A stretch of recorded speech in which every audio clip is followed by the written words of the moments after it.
Welcome to the World United. Welcome to the World United. So, Chris Parnell is an interfaith, interspiritual minister, has been involved in communicating spirituality for over 40 years.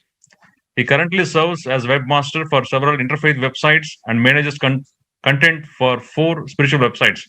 He has been engaged in religious and spiritual publishing in Australia and India and has edited many books on several magazines.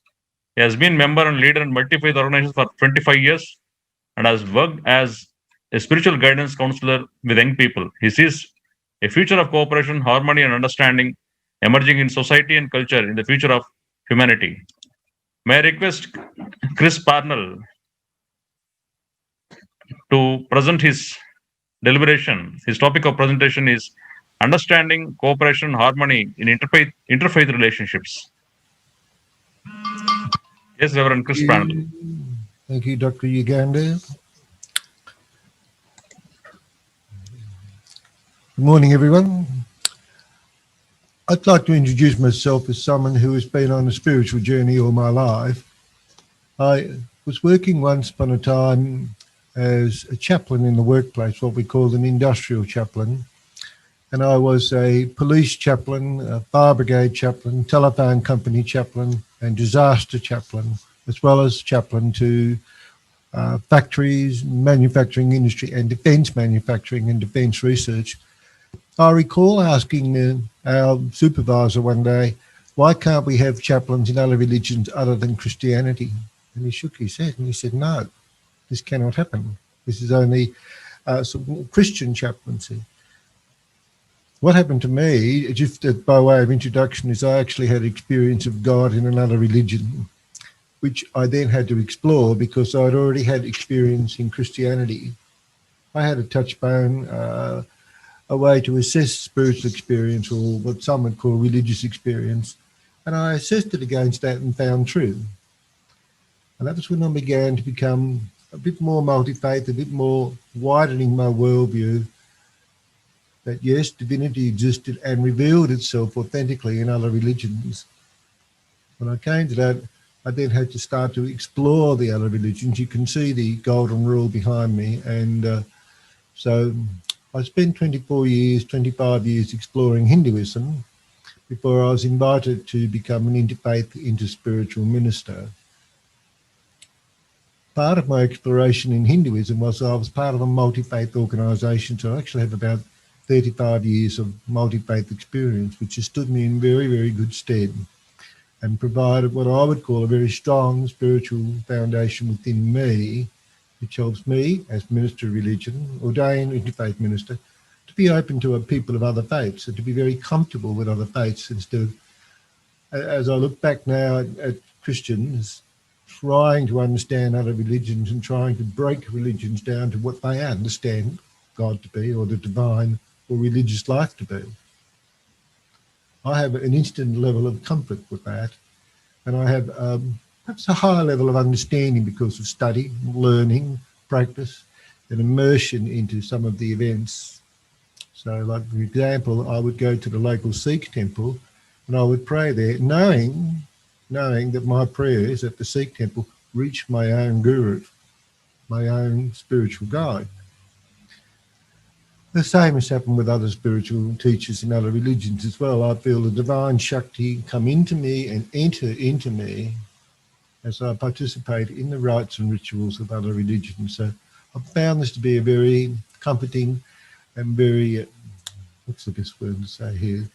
Very comforting and very pleasant, very uplifting, very much something that drives me forward into my life and towards the goal of life with a lot of confidence. So that's very important. Now, may I take some time to talk to you about interfaith activity and what I perceive to be the goal of interfaith, interspiritual activity. When we come together to talk about religion, our faith, our experiences of the divine, we use words. And the famous poet T.S. Eliot said that words crack, break, slip, slide, and perish under the strain of conveying meaning. This is something that happens in multi-faith and interfaith activity. is that we try to use words that the other person will understand. What is this experience happening inside me? That's very important, though, because when we try to have an interfaith or interspiritual event, we're trying to meet on the level of experience. How I experience the divine, how you experience the divine. A critical thing for interfaith activity is hospitality, particularly hospitality to the stranger. That's well known in the biblical tradition, in the Old Testament, Christianity, and in Islam, is that the divine is your guest, the divine comes as a stranger, the divine comes as an angel, maybe. But in Hinduism, Buddhism, Jainism, and other religions like this also, the guest is God. So there's hospitality to the stranger is critical. It's very important. It marks you as human, and it brings you down to the level of being a good neighbour. And good neighbours share their experience. Good neighbours have honour. Good neighbours have respect. Good neighbours care for you as if you are the honoured guest. Part of being a good neighbour is that we have these common experiences of living in community, a common experience of coming together in community when we are challenged with disaster, with the loss of a child and family, when we are challenged with people who are homeless, people in aged care.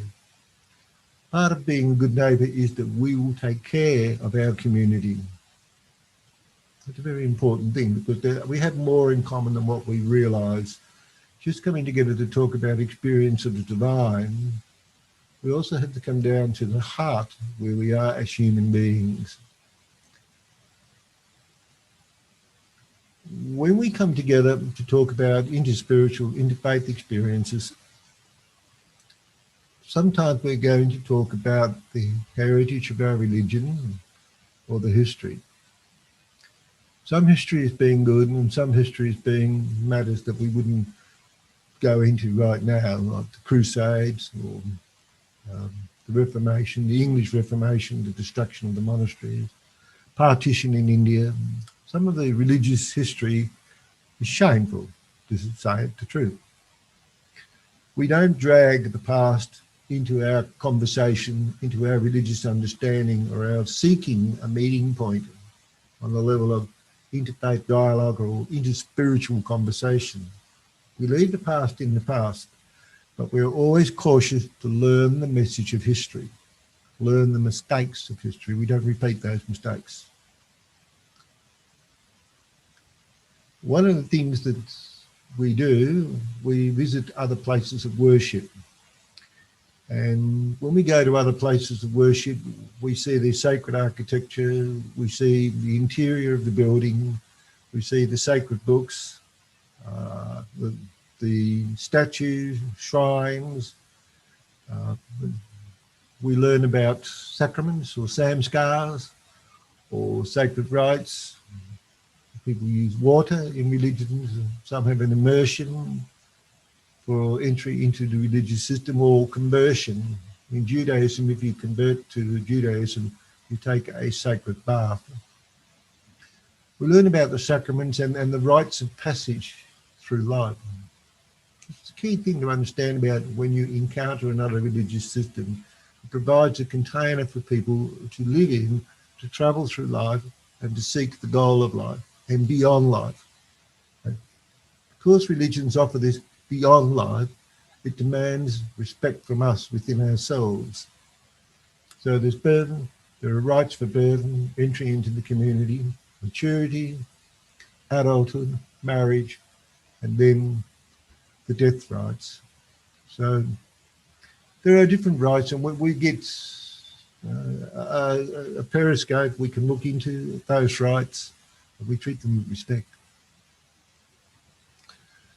The other thing is that when we come together in interfaith and interspiritual conversation, we're going to be talking about how I connect to the divine. Now, we always allow people to use their own words to describe the divine. The divine has many names and many forms all over the earth. And when I speak at interfaith events, I like to explain Hinduism and say, oh, there are so many gods with so many arms and heads and like this, and one has an elephant head and one's a monkey. I say that people's minds are different and people are in different spaces, different stages, different areas of spiritual growth. People have different tasks in life. So minds are different, and the divine always reveals itself to people in a way that's acceptable to them, a way that they can understand and relate to. So this is one of the reasons why we have so many different names and forms of the divine, and we respect whatever name people give, whatever form people give. It's very important, really. So the other word that's important is spirituality. I allow people to use the word spirituality as how they live their lives, how they walk towards the goal of life as revealed to them in their religion, how they live their values, how they are virtuous people, how they practice the virtues that are given to them in their religion.